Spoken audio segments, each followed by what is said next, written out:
Welcome. Tonight we are going to explore the quiet, methodical nature of measurement.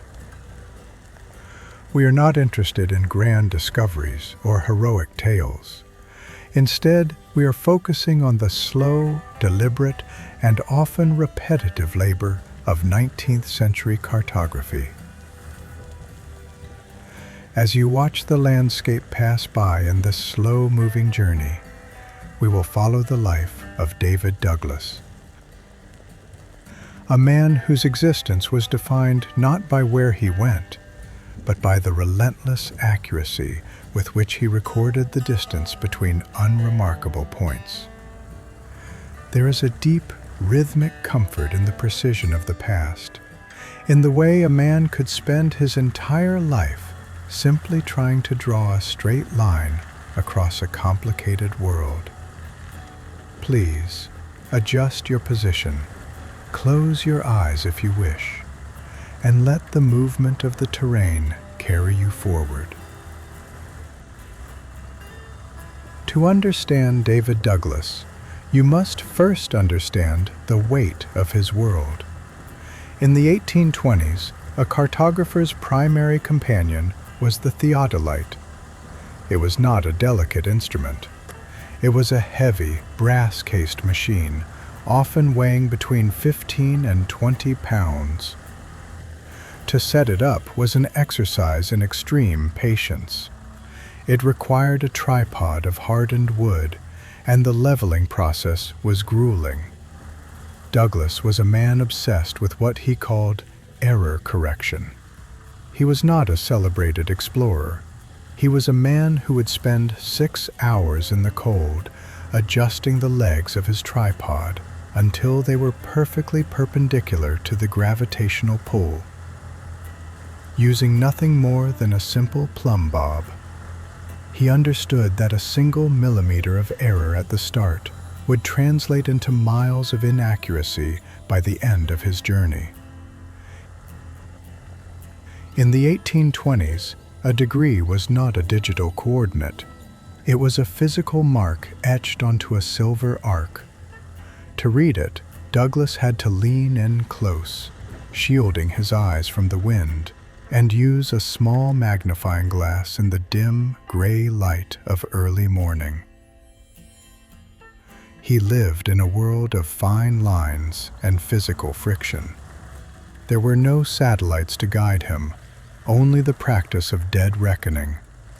Every step was calculated, every turn was noted, and every shadow was accounted for. Douglas relied on what was known as a Gunter's chain. It was a heavy iron instrument, exactly 66 feet in length, comprised of 100 individual links. It was designed to make the math of land measurement, acres and roods, simpler. But in the field, it was a torment. The chain would snag on hidden roots, catch on jagged rocks, and stretch or contract depending on the temperature of the air. Douglas would walk his 66 feet, pull the chain taut until it hummed, record the measurement in a leather-bound logbook with a nib pen, and then do it all again, and again, and again. Imagine his routine. He would wake before the sun, check the bubble in his transit level, and begin the slow, rhythmic march across the valley floor. He moved at a pace that is almost impossible to comprehend in our modern age, roughly 1 mile per hour. He was not rushing to a destination. He was meticulously defining the space between 2 points. When his truck, or in his case, his own 2 feet, would hit a bump or an uneven patch of earth, the entire leveling instrument would wobble. Douglas would have to stop, take a breath, and reset the entire apparatus. A loose pebble could ruin an entire morning's work. There was no frustration in his response, only the quiet, inevitable acceptance of the task. He would simply start again, smoothing the ground, re-leveling the brass, and peering back through the eyepiece at the horizon. When evening arrived, the work did not end. He would retreat to his tent, light a small oil lamp, and sit at a makeshift desk to transfer his field notes onto heavy, fibrous parchment. The ink he used was a temperamental concoction made from crushed gallnuts and iron salts. It was difficult to master. Too much moisture in the air, and the ink would bleed into the grain of the paper, turning his careful, precise lines into a muddy, unrecognizable smear. Too little moisture, and the ink would fail to set, flaking off the page at the slightest touch. There is a recorded account of a night in 1824 when Douglas spent 4 hours meticulously drafting a single, unremarkable ridgeline. Just as he finished, he realized he had miscalculated his magnetic declination, the subtle shifting difference between true north and the magnetic north indicated by his compass. It was a fraction of a degree, a tiny, almost invisible error. Yet, for Douglas, it was everything. He spent the next 3 hours scraping the dried ink off the parchment with a dull razor blade, his movements slow and careful. The process left the paper thin, fragile, and scarred. He did not curse the error. He simply smoothed the surface, prepared his pen, and began the drawing once more.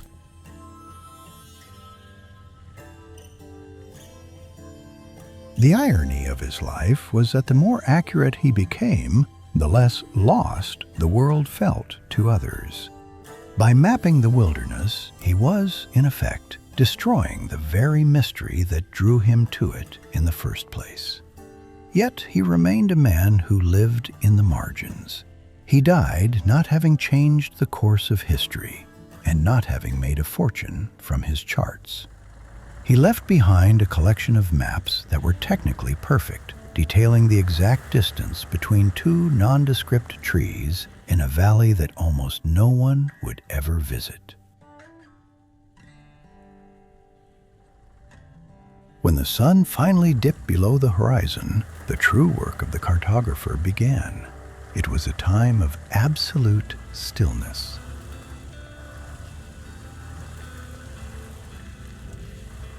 In the 1820s, the wilderness was not merely a backdrop, it was a physical presence that pressed in against the canvas walls of a tent. Douglas lived in this silence. He would spend his evenings by the low, steady glow of an oil lamp, the flame flickering rhythmically in the slight draft of the tent. Think of the sounds he lived with.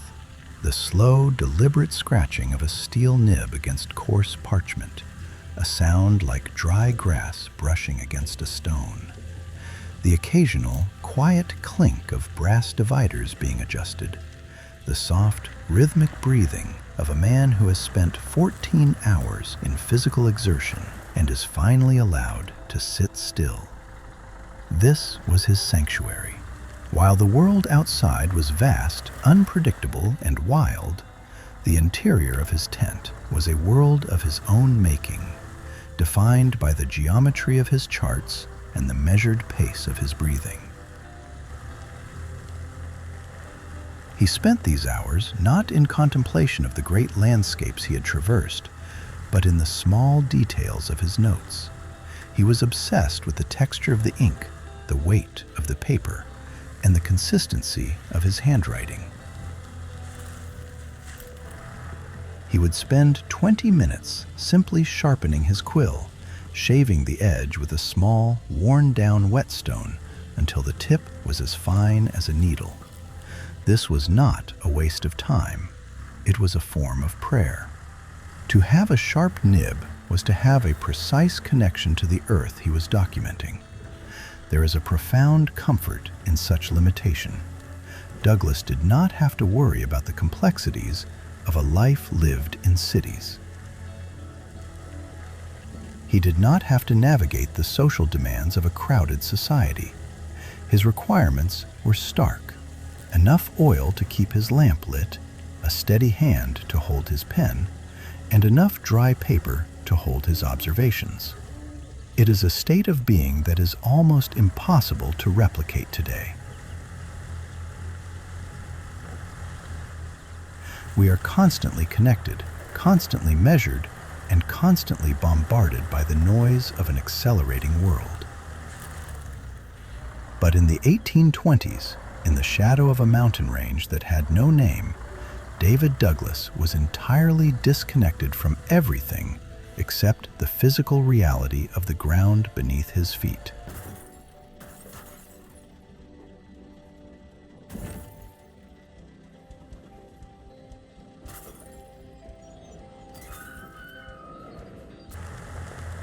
Consider the landscape through his eyes. When he looked at a forest, he did not see scenery. He saw a series of trigonometric problems. He saw the slope of the land as a calculation of elevation change. He saw the density of the trees as a factor in his visibility. He saw the movement of the clouds as a variable that could affect the refraction of light through his lens. This way of seeing is inherently calming. It strips away the emotional weight we attach to the world and replaces it with the cool, rational architecture of geometry. Even in his sleep, the rhythm of his work persisted. He would dream of chains and links, of leveling bubbles and magnetic declination. His mind was a machine that never truly stopped, but it was a machine that hummed at a low, steady frequency. There was no anxiety in these thoughts, only the persistent, gentle urge to resolve the uncertainty of the terrain. He was a man who brought order to chaos, not by changing the chaos, but by simply acknowledging it and drawing a line through it.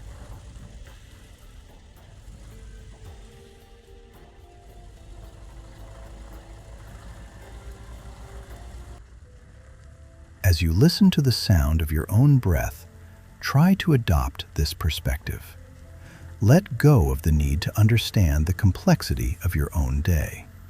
Let go of the urgency of your own tasks. Like Douglas in his tent, your world has narrowed down to the quiet space you inhabit right now. The measurements are taken. The transit is closed.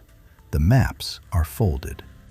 There is a great, gentle weight to this stillness, a sense of completion that follows a long day of honest work. The wind outside the tent may stir the leaves, and the distant calls of nocturnal creatures might echo through the valley. But none of these things require your attention. They belong to the wilderness, and you, for this moment, are simply a witness to the silence. The brass instruments are cold, the ink is dry, and the parchment is rolled tight.